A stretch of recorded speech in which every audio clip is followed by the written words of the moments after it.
In this episode, I'm on the hunt for caribou in eastern Alaska.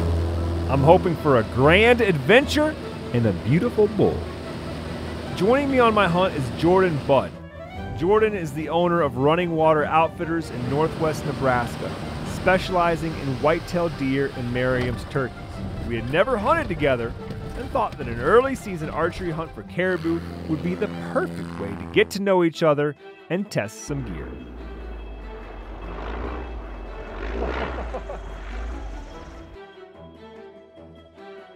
It's one thing to see these wild lands like flying in and then getting here and just soaking it all in, but it really gets wild and it really sets in as soon as the sound of the last plane disappears over the ridge, and then you get to sense the wild through your ears and how quiet it is and just the sound of the wind in the willows.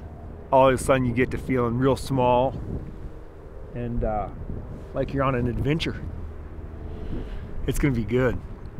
Did you hear? They basically flew over the top and then flew down here, and they were like, well, Janis can make the decision. I'm like, why are you putting it on me? You guys should put us in the best spot. But yeah, it was kind of like great water and more cover for us being bow hunting. And plus, we've never camped like on a river, so I chose river. During previous hunts in this area, we've always made camp on the ridge tops. Visibility is great, but water has always been a struggle. This little creek, only 50 yards from our tents, is a welcome luxury.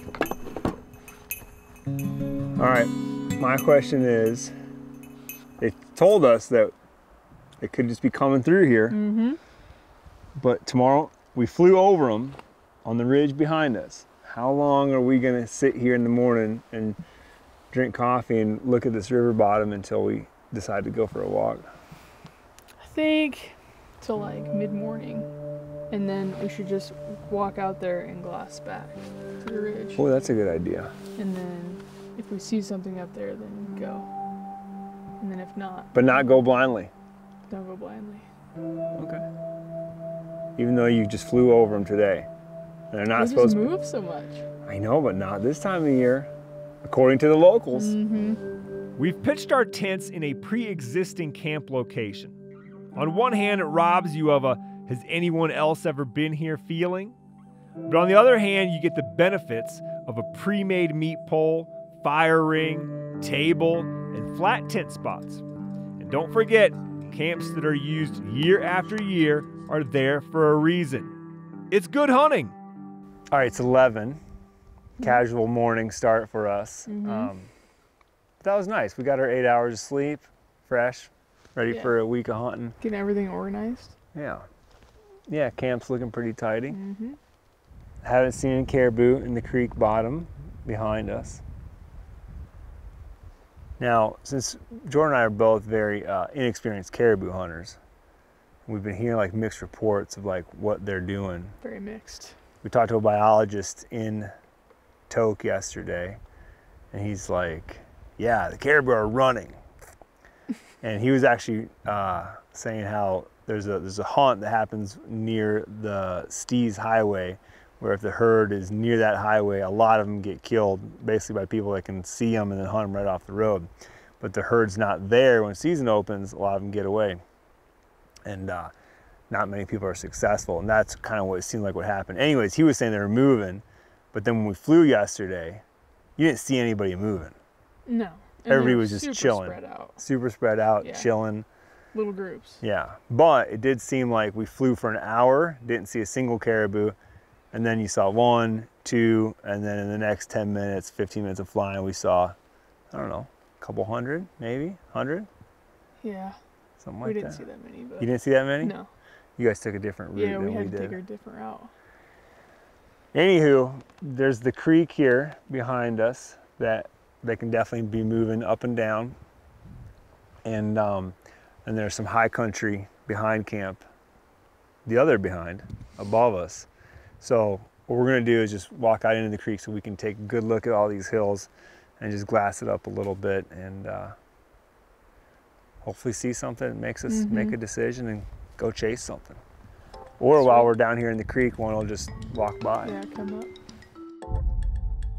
We're learning our surroundings, trying to make sense of the landscape and how the animals will move through it. No sense in getting in a hurry. This is the time to observe.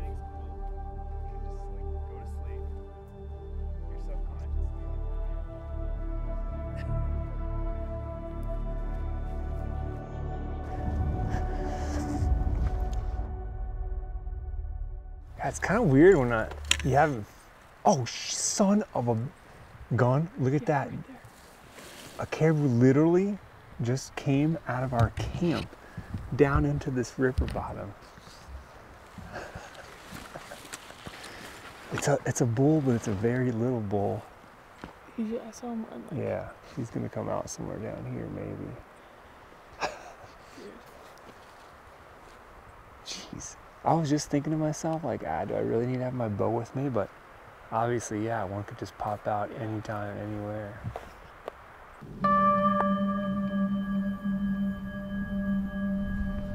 back over there.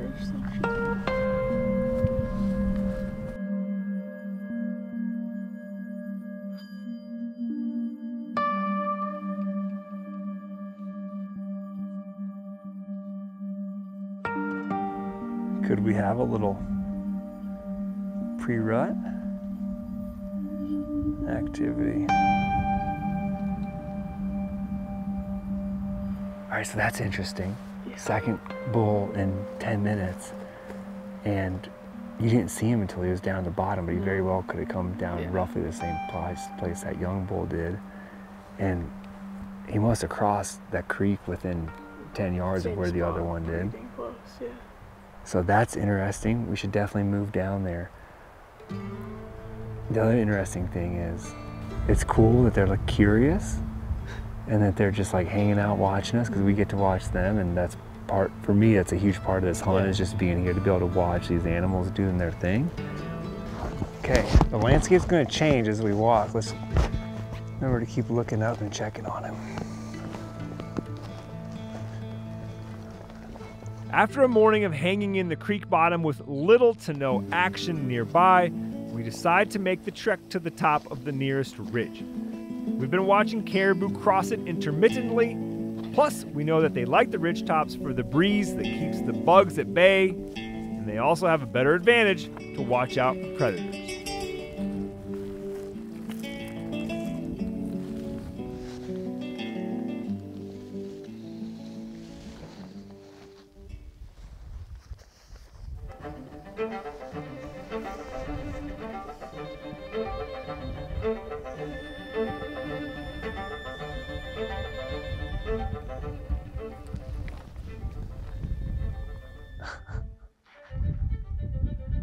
Maybe she's young enough that she hasn't seen a heater before. Like, I know there's less cover, but like, all you need is a little lip like this, and that's how it happens, you know? She had no idea we were here until she was 15 yards. I'm kind of barred out already. It's the first hunt trip of the season, one day in, and I'm done eating bars already. I know you all at home, you're thinking, oh, I got the bar for you. But I can just about guarantee you, there's a good chance between Jordan and I, we've tried it, and it probably was good the first couple days.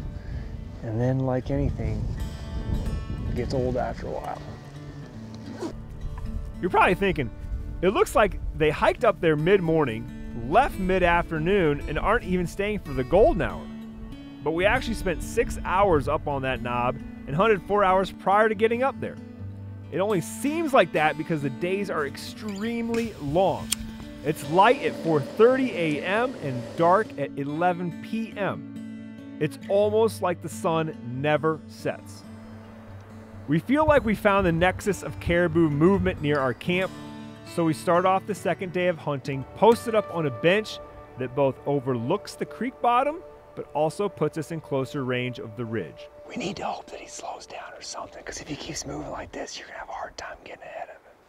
I feel like we're gonna have to just go back around.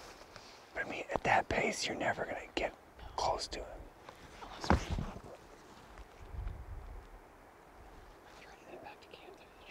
Right.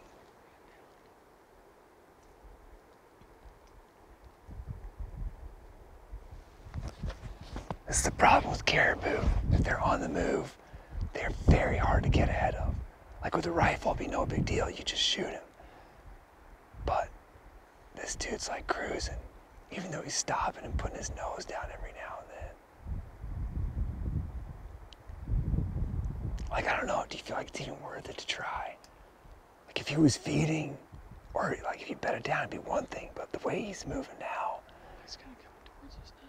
That's true.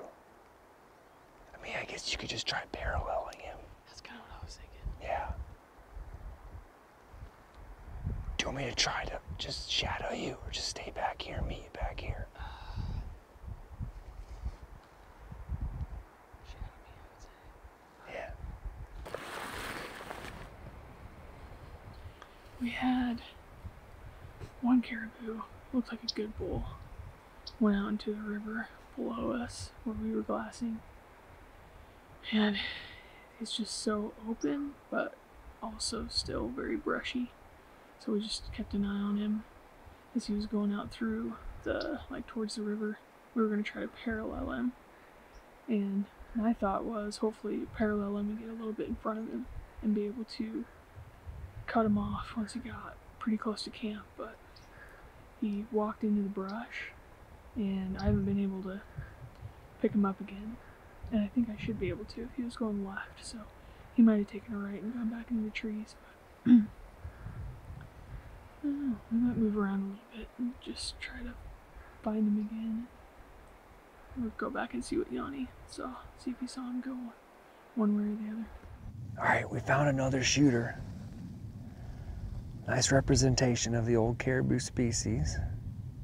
And even though Jordan didn't get a real stalk in on the last one, she's gonna let me go on, try it on this one. But yeah, he's moving, so I need to get moving. But as far as hand signals go, what are you gonna signal me if it's like, it's over, come on back? Just like this? The big X? Big X. Okay. Hunting these caribou, you're constantly weighing being patient and letting the animals come to you versus hiking your tail off hoping to run into a few. It's really just a way to occupy your mind, because there is no right answer. If you pick right, it's just a lucky guess. There simply is no rhyme or reason to the movement of these caribou. Okay, I got him. He's still there. He's not too high on the hill, and he's actually going back left, which is good. Oh, I guess gotta make a more mental marker. Kind of right above that yellow stuff. This country, you think you're just gonna like blaze across it and, you know, make a quick move, and like he's only 700 or 800 yards away. I've maybe cut the distance by a quarter, and it's just like, it's hard going.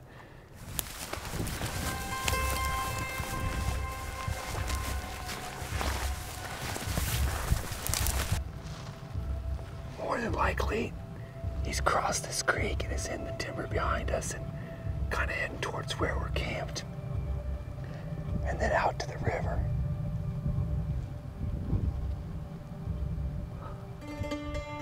I might climb up just a little bit, take a little gander around, but I'm pretty sure he got by me.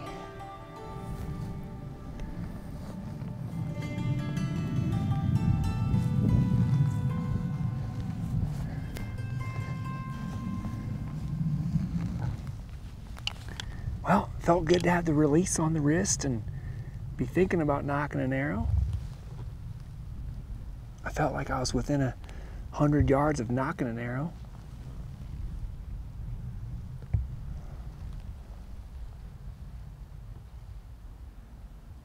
And go back, reset, try again.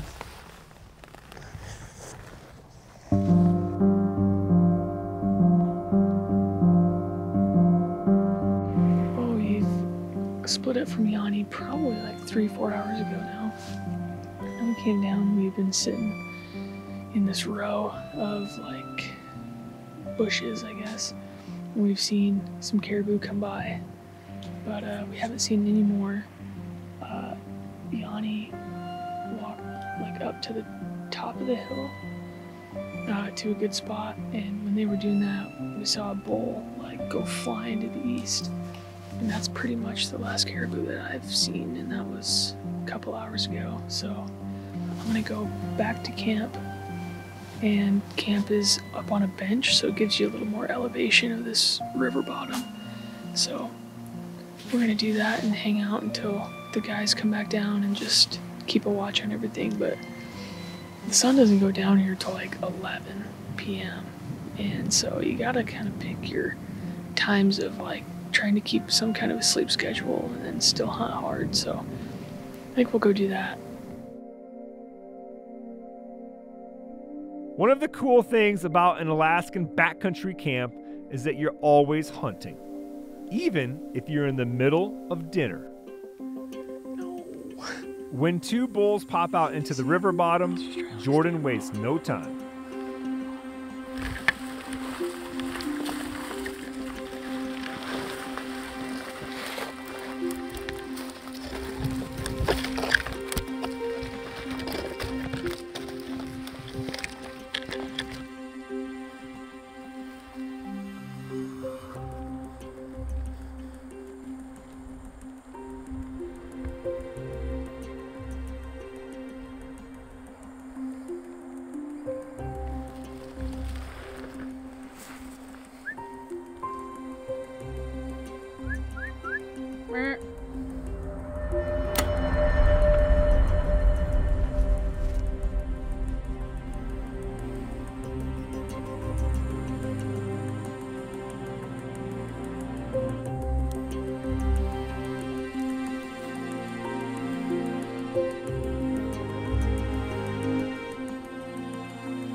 Go down, he's going down. He's going down, he just stumbled. Yes! How fast it can go from 0 to 100 to 0 to 100 to 0 to 100. Oh my gosh! Dude. Yes. That's so awesome. I've got beef pasta marinara in my teeth, probably all over my mouth. And Jordan just absolutely smoked this awesome bull caribou. It went like 100 yards. We got to watch it fall down.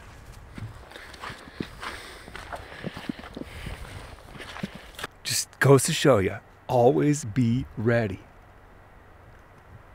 Wow. I mean, we've had some opportunities, but it just hasn't quite come together. We've had caribou that have been just like moving a million miles an hour, and all of a sudden there it was. And she went after it and got herself in position, and as luck would have it, they just got close enough, and obviously she just put an awesome shot on that critter. Ow! Dude, just like that. How did you do that? I don't know. Oh, yeah! thanks, man. I can't believe it! It was so, yeah. What range? 58. Ooh. Yeah. But he was chill.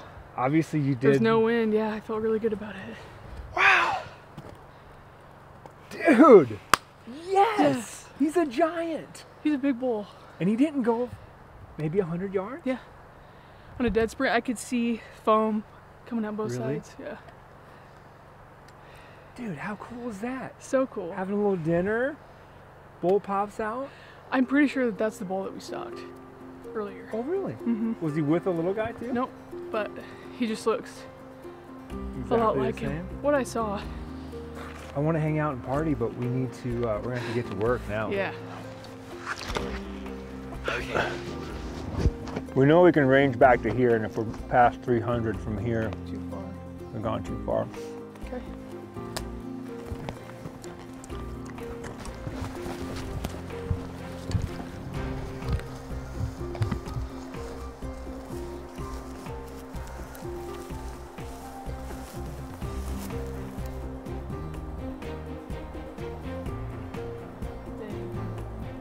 That is something beautiful right there, man.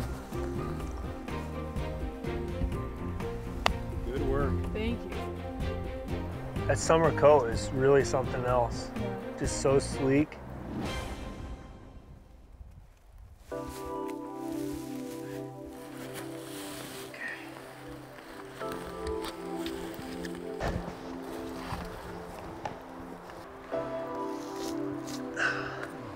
For taking care of the meat, it's a pretty good time of day to kill them. Yeah.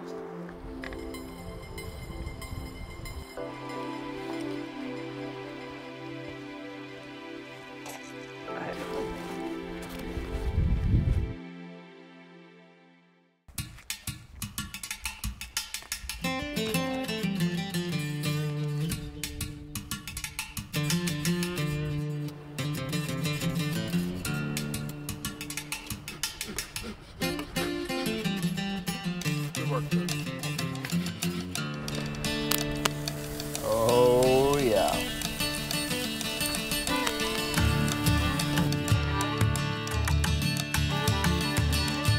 We're getting thicker stuff though. Yeah, it's getting a little bloodier. A little better. Cheers. Cheers. Thank you. Thank you. Good shooting. Oh yeah. Because of the warm conditions, the meat is picked up as soon as possible the next day. It will be stored in a refrigerator until we get out.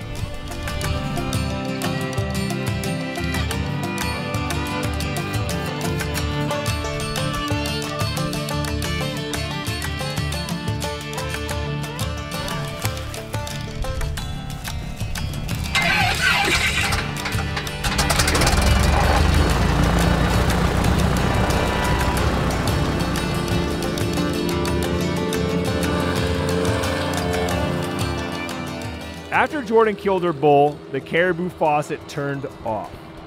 We waited patiently one day, we hiked our asses off the next. Had we had more days, we would have requested a move to another location. There were sightings of a wolf, grizzly bears, and even one small bull that I quickly spooked. But the once plentiful caribou were now nowhere in sight. So it goes. We had a hell of an adventure, notched our experience belts, and got to know each other. And since I didn't kill one this week, I'll just have to come back.